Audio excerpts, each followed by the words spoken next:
Hermanos, muy buenas noches a todos. Siempre es un privilegio poder participar, poderles compartir de la palabra de Dios.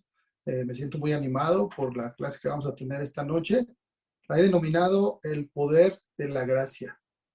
Vamos juntos a hacer una oración para poner en manos de Dios este tiempo. Vamos a orar.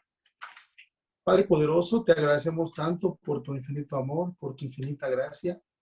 Queremos poner este tiempo en tus manos, Dios. Queremos que me utilices, que me guíes, que sea tu palabra, Dios, la que penetre los corazones, la que entre en nuestras vidas, Dios, y queramos transformarnos, queramos tener una vida distinta, Dios. Que podamos comprender claramente lo que tú tienes que decirnos esta noche. Gracias por este tiempo, que sea de mucha bendición y que tú siempre seas el que te lleves el honor y la gloria por todo. Te damos gracias en el poderoso nombre de Jesús. Amén. Hermanos, pues vamos a seguir con nuestra clase número 42 de la segunda carta a los Corintios. Ya estamos terminando y vamos a seguir en segunda de Corintios 12. Vamos a iniciar del 1 al 6. Como sabes, Pablo está insistiendo con los corintios, los está convenciendo. El capítulo 11 terminamos el domingo cuando él habla acerca de que solamente puede gloriarse de sus debilidades. Y es aquí donde vamos a continuar. Segunda de Corintios 12, del 1 al 6. Yo te voy a estar leyendo en la Dios habla hoy y dice la palabra de Dios. Nada gano uno con gloriarse de sí mismo. Sin embargo, tengo que hablar de las visiones y revelaciones que he recibido del Señor. Conozco a un seguidor de Cristo que hace 14 años fue llevado al tercer cielo. No sé si fue llevado en cuerpo o en espíritu. Dios lo sabe. Pero sé que ese hombre, si en cuerpo o en espíritu, no lo sé, solo Dios lo sabe, fue llevado al paraíso, donde oyó palabras tan secretas que a ningún hombre se le permite pronunciarlas. Yo podría gloriarme de alguien así, pero no de mí mismo, a no ser de mis debilidades. Aunque si quisiera yo gloriarme, eso no sería ninguna locura, porque estaría diciendo la verdad. Pero no lo hago para que nadie piense que soy más de lo que aparento o de lo que digo. Fíjate, hermano, cómo está Pablo, cómo inicia, ¿no? No me conviene gloriarme. Porque Pablo ya habló en el capítulo anterior, cerró diciendo que él había sufrido los latigazos, que él había sido encarcelado. Y entonces como que Pablo está cansado ya de escribir de sí mismo, de hablar de sí mismo a los corintios. Y él en realidad lo que quiere en este inicio de este capítulo, él prefiere escribir sobre Jesús. Y ese es el punto, y eso es lo impactante de las siguientes escrituras que vamos a estudiar. Fíjate, él habla de visión, visiones y revelaciones. Fíjate que en el Antiguo Testamento era muy común, ¿no? Que hubiera todo este tipo de revelaciones. Hubo revelaciones a Juan en la isla de Patmos, hubo revelaciones al mismo Pablo, ¿no? Hubo revelaciones a muchas personas en el Antiguo Testamento.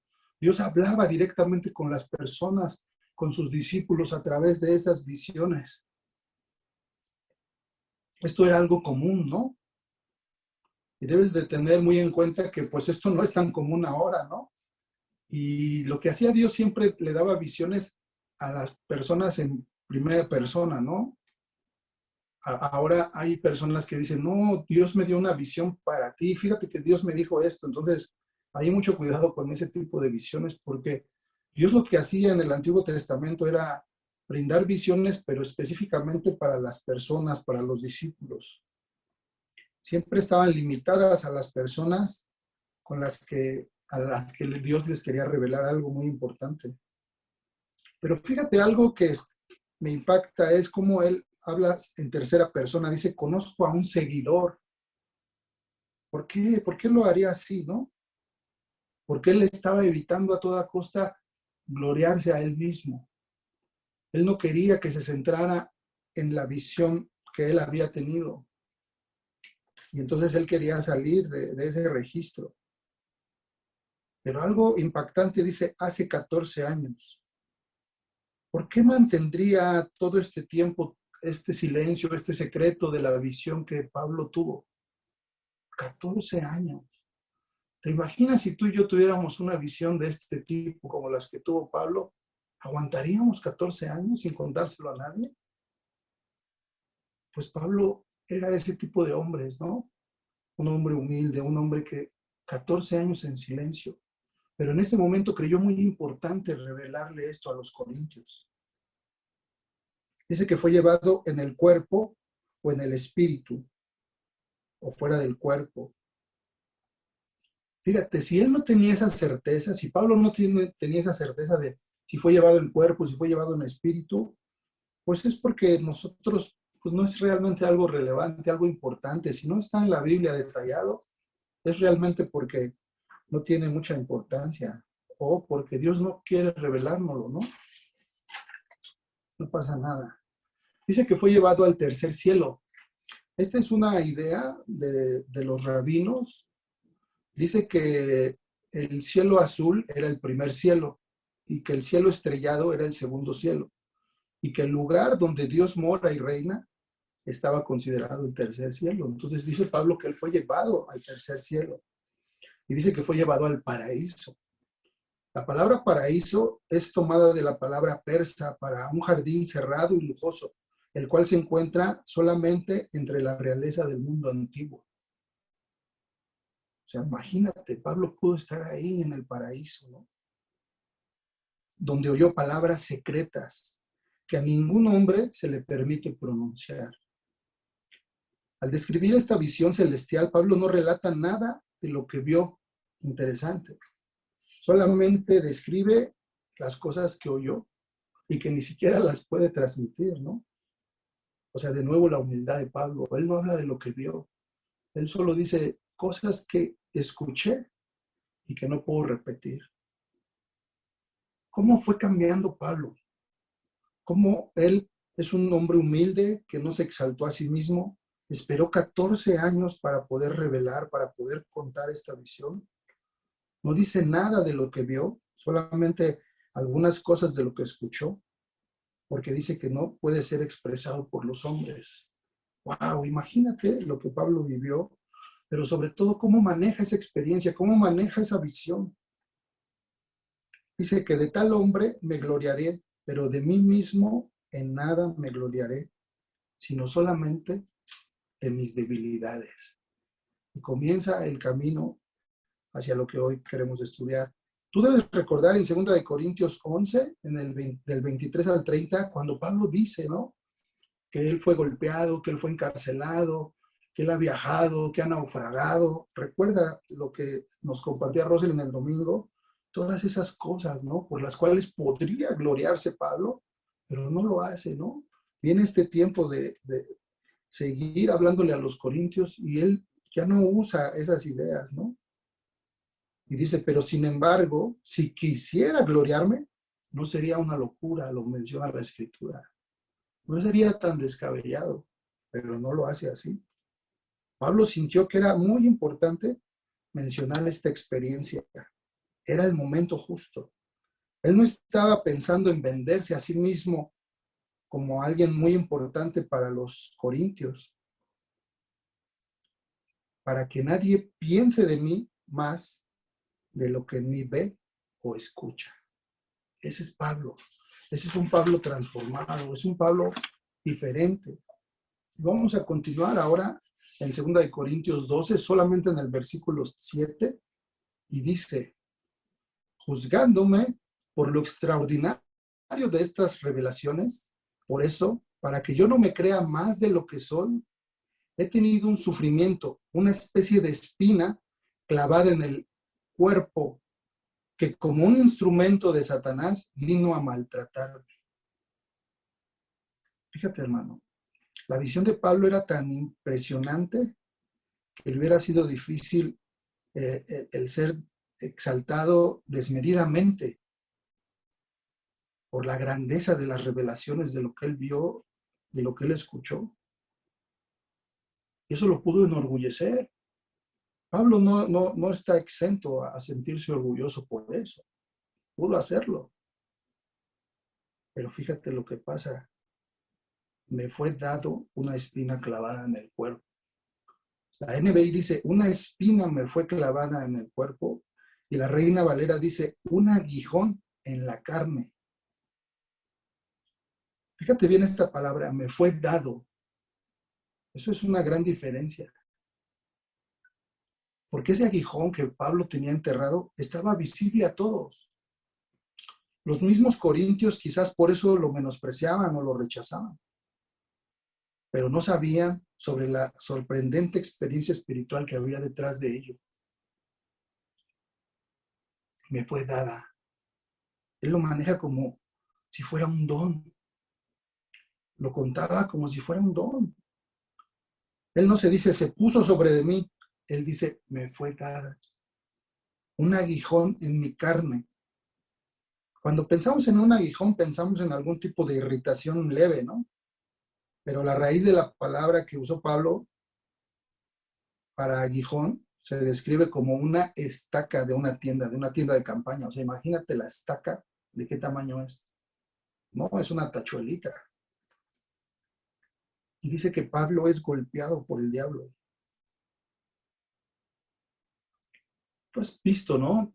Piensa en el rostro de un cristiano, ¿no? Que va domingo a domingo a la reunión y que parece bendecido, que parece feliz, que parece contento, ¿no? A lo mejor tú piensas, híjole, yo quisiera ser como ese hermano. Mira lo contento que es, mira lo feliz que está.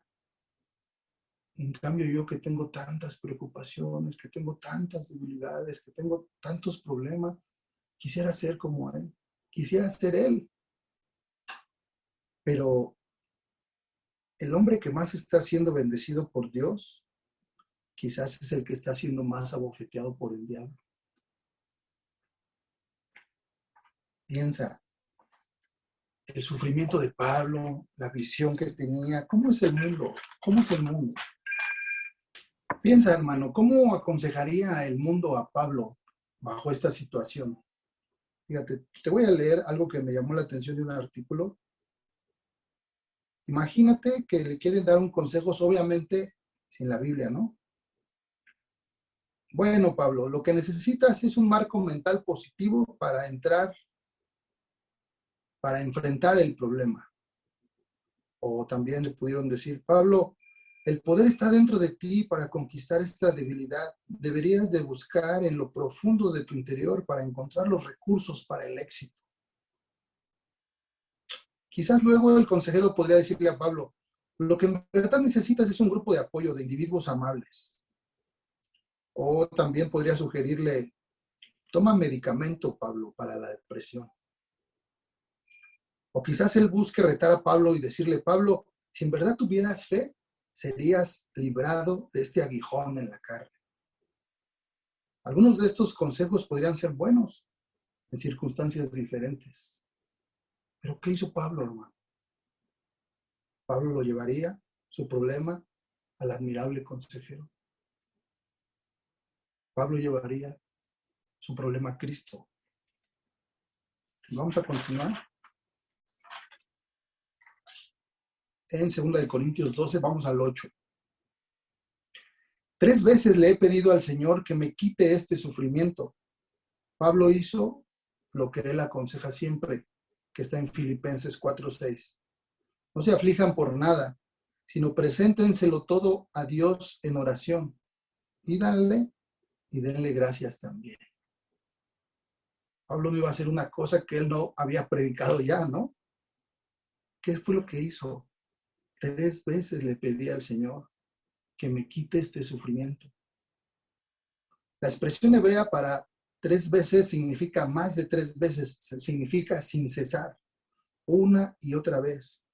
Imagínate Pablo orando una y otra vez a Dios, quítame este sufrimiento, quítame este dolor. ¿Te has sentido así alguna vez, hermano? ¿Te has sentido así de afligido y rogándole a Dios que te quite esa debilidad, que te quite ese sufrimiento, que te quite ese dolor una y otra vez?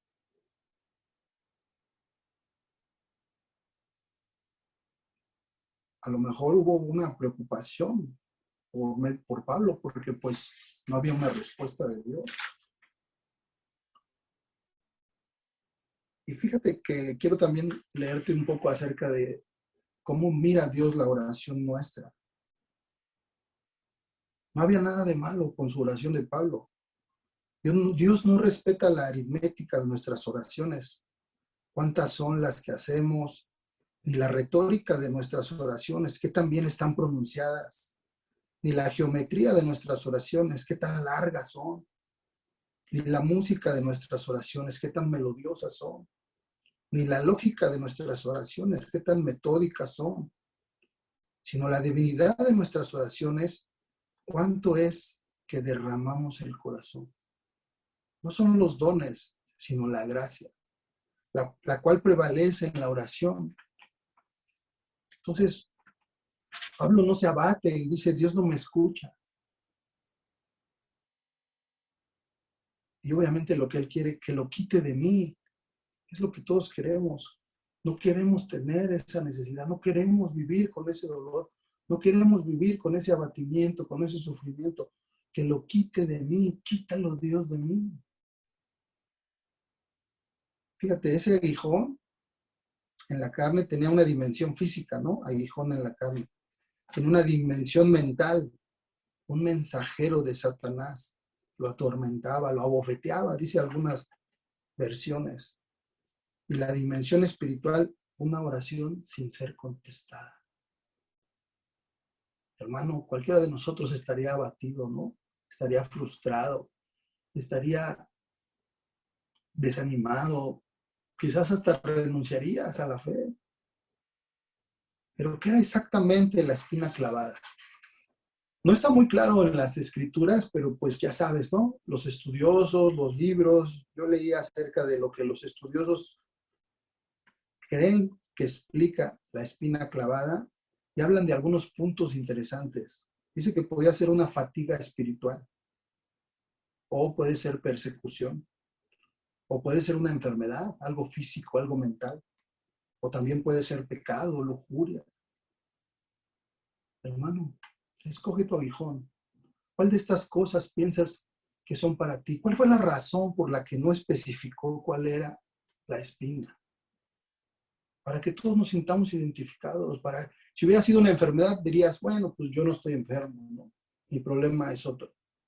Si hubiera sido algo pecaminoso, un vicio, un tema de lujuria, entonces otros diríamos, bueno, pues yo no tengo esos vicios, no tengo esas necesidades, entonces no me habla a mí.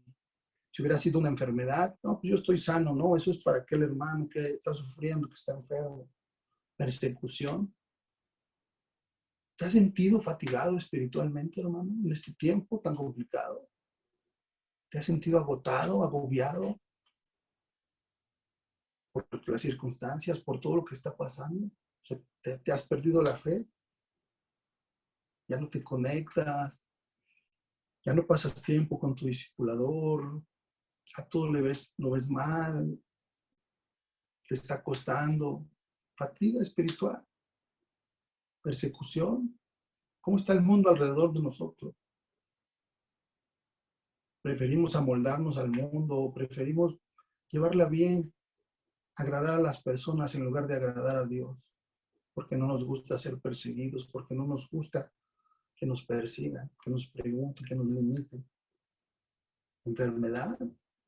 Hermano, conozco muchos en la iglesia que están estado enfermos, no por este tiempo, sino por mucho tiempo, con enfermedades difíciles, con enfermedades duras, físicas, mentales, emocionales, de muchos tipos, pecados, vicios, lujurias, caemos una y otra vez en los mismos pecados, en las mismas necesidades.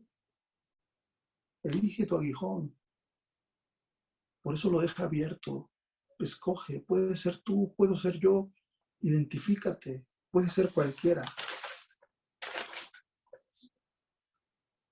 Amigo que nos escuchas, Dios te habla a ti también. No creas que no hay una necesidad que Dios no pueda cubrir. No pienses que Dios no puede ayudarte en tu necesidad, en tu angustia, en tu dolor. Vamos a continuar en 2 Corintios 12, del 9 al 10. Dice, pero el Señor me ha dicho, mi amor es todo lo que necesitas. pues mi poder se muestra plenamente en la debilidad. Así que prefiero gloriarme de ser débil para que repose sobre mí el poder de Cristo. Y me alegro también de mis debilidades, los insultos, las necesidades, las persecuciones y las dificultades que sufro por Cristo. Porque cuando más débil me siento, es cuando más fuerte soy. Increíble escritura. La NBI dice, te basta con mi gracia. Te basta con mi gracia. No necesitas nada. Mi gracia es suficiente, pues mi poder se perfecciona en la debilidad. Dios tuvo la respuesta para Pablo, para ese Pablo abatido, para ese Pablo que oró incesantemente y parecía que Dios no le contestaba. Y Jesús le dio respuesta. Bástate mi gracia. No le quitó el aguijón, hermano. Que es lo que a veces nosotros nos frustra. Ya no queremos ese dolor, ya no queremos. Dios le dio la fuerza para poder vivir con él. Tenía que creer que la gracia de Dios era suficiente. ¿Tú crees que la gracia de Dios es suficiente para tu abatimiento, para tu debilidad, para tu necesidad? ¿Lo crees? Una gran tribulación saca la gran fortaleza de Dios. Ponlo a prueba. Dios te dice, ponme a prueba. A ver si no derramo sobre ti todo tipo de bendiciones. La gracia podía satisfacer la necesidad de Pablo, porque expresa la aceptación y el deleite de Dios en nosotros. Cuando pecamos o fallamos, esto no nos aleja de la gracia de Dios. No es una barrera. Dios no funciona así. Amigo que nos escuchas, este es el Dios que queremos que conozcas. Un Dios que siempre está, que realmente Él no quiere que tú seas un hombre perfecto. Si tú tienes la idea, no, es que yo me tengo que convertir en perfectos, ahí en la iglesia son perfectos. Nada, nada más lejos de la realidad. Vivimos con necesidades, vivimos con tribulaciones, pero entendemos que dependemos completamente de Cristo, completamente de su gracia para poder seguir, para poder avanzar. Fíjate, te quiero hablar acerca de la madurez cristiana, ¿no? Dicen que la madurez cristiana, cuando uno ya se siente, pues yo ya soy maduro, yo ya tengo varios años en la fe, yo ya hice varias cosas importantes, ya convertí personas y pues ya no necesito tanto de mi padre, ¿no? Ya me siento maduro, ya soy fuerte espiritualmente. Entonces, no funciona así, ¿no? Ni siquiera la vida real funciona así. Un joven, aunque se case y aunque tenga hijos, siempre va a estar dependiendo de su padre. Pero a veces pensamos así, hermano. Si tú eres un hermano de muchos años en la fe y dices, bueno, yo ya convertí, yo llevo tantos años siéndole fiel a mi esposa, yo llevo tantos años estudiando la palabra y aprendiendo y creciendo, cuidado, hermano. No vayas a pensar que ya no necesitas de Dios. No vayas a pensar que ya no necesitas de tu Padre. No te vayas a sentir un adulto independiente, como dicen por ahí. Cuidado, hermano. Porque la fortaleza de Dios viene de tus debilidades. No hay nada que cause más daño a la obra de Dios que un cristiano orgulloso y altivo. Por lo cual, me gozo de mis debilidades, porque cuando soy débil, entonces soy fuerte. Dios permitió mostrar el poder divino en Pablo. Y fue algo increíble. Y yo te pregunto, ¿Pablo era fuerte o era débil? ¿Qué piensas? ¿Recuerdas a Pablo? ¿Recuerdas ese Pablo que fue azotado? ¿Recuerdas ese Pablo que naufragó? ¿Recuerdas que ese Pablo que lo persiguieron reyes, que lo persiguieron gobernantes, que lo tuvieron que bajar en una cesta de un muro.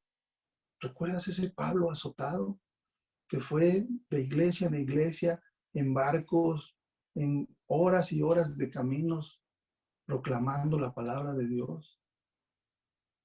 Sin duda era un hombre fuerte, sin duda era alguien especial para Dios, pero finalmente él siempre está dependiendo de la palabra. Y dice en Filipenses 4:13, todo lo puedo en Cristo que me fortalece. Su fuerza la saca de Cristo, hermano. Ese Cristo que puede llevarte al cielo. Que quizás tú estás viviendo el paraíso y no lo sabes. Quizás estás fortalecido, quizás estás viviendo en el paraíso y no lo sabes. Todo lo puedo en Cristo que me fortalece. Es Cristo el que le da la fuerza. Él depende completamente de Él. Y cuando está batido y cuando está con esa angustia, con esa espina clavada, con esa circunstancia, Él solamente depende de Él. Va y le ora incansablemente. Y Jesús le responde, solo dependes de mi gracia. Solo dependes de mí.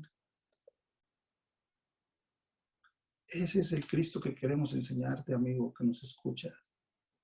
Un Cristo que está dispuesto, que está esperándote, que está lleno de amor, que está lleno de gracia para ti, para cualquiera que sea tu circunstancia. Pero tienes que estar convencido, tienes que estar completamente entendiendo cuál es tu debilidad, reconociendo cuál es tu situación, reconociendo cuál es tu punto, porque si tú no aceptas tus debilidades, si tú no dejas que Dios te inunde con su amor, con su gracia, no va a funcionar. Lo que necesitas es a Cristo y toda su gracia. Y vamos a finalizar en 2 Corintios 12, del 11 al 13. Dice, me he portado como un loco, pero ustedes me obligaron a hacerlo, porque ustedes son quienes debían hablar bien de mí, pues en nada valgo menos que esos superapóstoles. Y eso que yo no valgo nada. Los sufrimientos que soporté con paciencia, los milagros, maravillas y prodigios de que ustedes fueron testigos, son la prueba de que soy un verdadero apóstol. Perdónenme si los ofendí, pero solo en una cosa han sido ustedes menos que las otras iglesias, en que yo no fui una carga para ustedes. Fíjate el final, hermano. Pablo disculpándose a los corintios, dice, me disculpo, porque finalmente desde el inicio, ¿cuál era la idea? Él no quiere hablar de él. Él quiere hablar de esta experiencia divina. Él quiere hablar de esto que él le ha sucedido para exaltar a Cristo, para exaltar a Jesús. Él no quiere hablar de sí mismo. Y al final todavía les dice, ¿no? En una manera irónica, pero ustedes ni siquiera contribuyeron, o sea, ni siquiera fue una carga para ustedes. Y otra idea, ¿no? En la medida en que uno puede, hermano, debe formar parte, debe contribuir para la obra de Dios. Pablo todavía les reclama en tono irónico, no les costé nada, ni siquiera me dieron, ¿no? Ni siquiera les costé nada, ¿no? Y aún así, toda la enseñanza que les dejó a los corintios, es increíble esta experiencia de Pablo. Y vamos a las conclusiones. Lleva tus angustias al admirable consejero. Él siempre va a tener una respuesta, hermano, para tu aflicción, para tu dolor, para tu abatimiento. No sé lo que estás pasando. Seguramente tienes alguna necesidad. Llévala a Cristo, llévala a Dios. Él es el admirable consejero. Él tiene una respuesta para ti. 2, ora sin cesar para que Dios te dé fortaleza. No para que te quite tu aguijón. No va a pasar, hermano. Pero sí te va a dar la fortaleza para que tú sigas aún con eso. Aún con esa necesidad. Dios te va a dar esa fortaleza. Dios puede darte esa fortaleza que tú necesitas para, a pesar de eso, seguir adelante. Y número 3, inúndate de la gloria de Cristo. Muéstrate débil, muéstrate cercano a Él. Yo no puedo sin Cristo, yo no puedo sin ti. Reconozco mis limitantes, reconozco mis debilidades, no me hago orgulloso, no me creo lo que no soy. Yo dependo totalmente de Cristo. Que su gracia me inunde, hermano, es mi deseo para ti, para todos. Que la gracia de Cristo nos inunde. Que seamos muy pequeños al lado de su gran amor, al lado de su gracia tan grande. Ese es mi deseo y que a Dios sea siempre la gloria. Muchas gracias.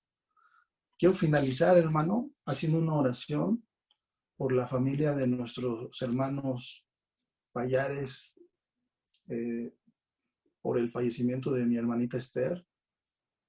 Un abrazo a todos sus hijos y vamos a hacer una oración para que Dios les dé consuelo. Acompáñame a orar, por favor. Padre poderoso, te damos muchas gracias por esta noche. Te pedimos, Dios, de una manera incesante que tú les lleves paz, les lleves resignación a la familia Tapia Payares por la pérdida de nuestra hermanita Esther. Sin duda es algo que nos duele a la iglesia, que es algo que pues a veces no entendemos, Dios, pero tú tienes un tiempo para todos. Nuestra hermana Esther ya está en tu presencia, ya está en el cielo contigo y pues yo solo te pido, Dios, que nos des consuelo, que nos des paz, Dios, para la familia, para la iglesia, para las hermanitas que estuvieron cerca de ella y que entendamos, Dios, que pues no somos nada, Dios, y que debemos estar agradándote, cercanos a ti para poder un día estar también en el cielo, Dios. Cuida mucho a la familia, dales consuelo. Les mandamos un abrazo, Dios. Queremos que tú los consueles, que tú los abraces, Dios, que los llenes de paz. Te oramos todo, te pedimos todo en el poderoso nombre de Jesús. Amén. Buenas noches a todos.